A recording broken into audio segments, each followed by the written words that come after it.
أعوذ بالله من الشيطان الرجيم بسم الله الرحمن الرحيم الحمد لله رب العالمين والصلاة والسلام على رسولنا محمد وعلى آله وصحبه أجمعين رب يسر ولا تعسر رب تمم بالخير.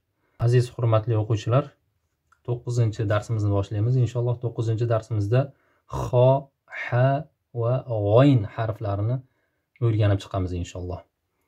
Xo harfi, birodarlar, xo harfining talaffuzi o'zbek tilidagi h tovushi kabidir. Xo fathali bo'lib kelganda xo deb yo'g'on o'qiladi.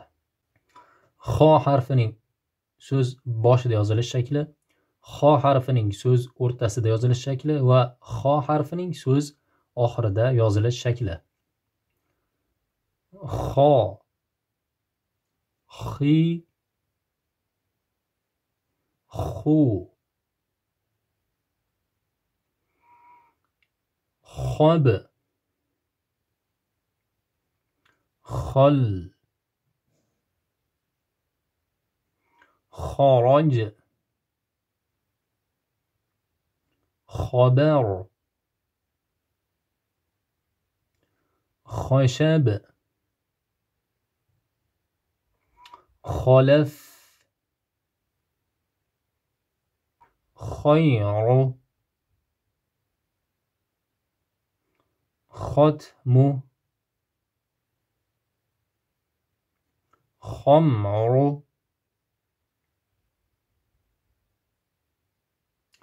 xawfu, مخرج، مخبر، أخرج، يخرج، أخبر، يخبر، استخبر، يستخبر، استخرج، يستخرج. Endi ha harfi. O'zbek tilida bunga o'xshash tovush yo'q. Ha harfi halqum o'rtasidan talaffuz etiladi.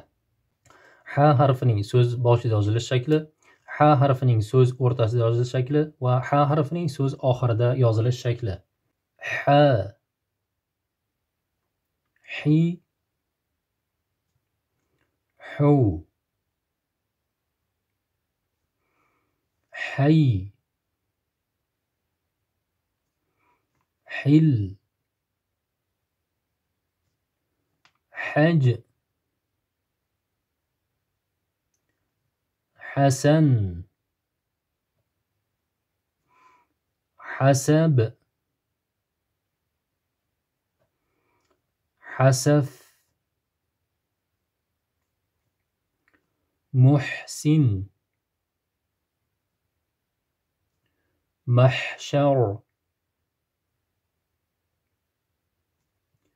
منحر، محفل، أحسن، امتحن، يمتحن، احتمل، يحتمل، استحسن، يستحسن، احرنجم، يحرنجم. Quyidagi so'zlar talaffuziga e'tibor berib o'qing deyapti. Bu yerda ha harfi bilan xo harfini nima qilgan? Bir so'zda o'rnini almashtirib yozilgan ekan. Shuning uchun diqqat qilib o'qiymiz. xalqu, halqu, xotmu, hatmu, arxam, arham. G'oyn harfi. G'oyn harfining talaffuzi o'zbek tilidagi g'i tovushi kabidir. G'oyn fathali bo'lib kelganda, ya'ni a harakati bilan, a bilan kelganda g'o deb yo'g'on o'qiladi. Ya'ni g'a emas, g'a deb yumshoq qo'ying, g'o deb fathani o'ga aylantirib va g'o harfini qalin o'qiymiz ekan. G'o harfining so'z boshida yozilish shakli, g'o harfining so'z o'rtasida yozilish shakli va g'o harfining so'z oxirida yozilish shakli.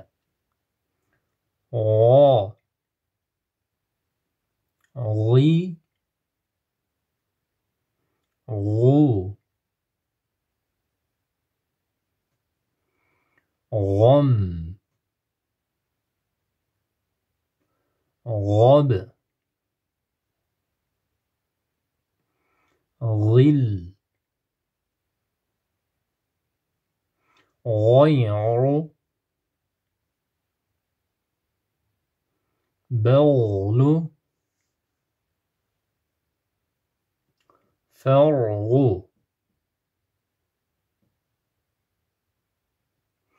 g'ob, g'ob,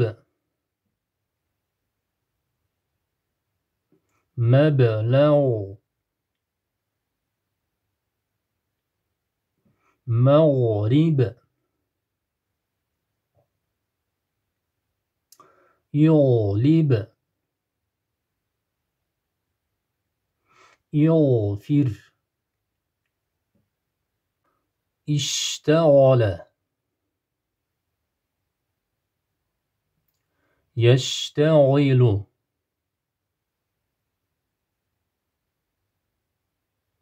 استغفر، يستغفر. 9-chi darsimiz ham mana shu yerda o'z nihoyasiga yetdi. Aziz hurmatli o'quvchilar, inshaalloh keyingi darslarda davom ettiramiz. Hammanglarga Alloh taolo qulaylik va o'rganganliklaringizga va bizlarga nima qilsin, manfaatli qilsin.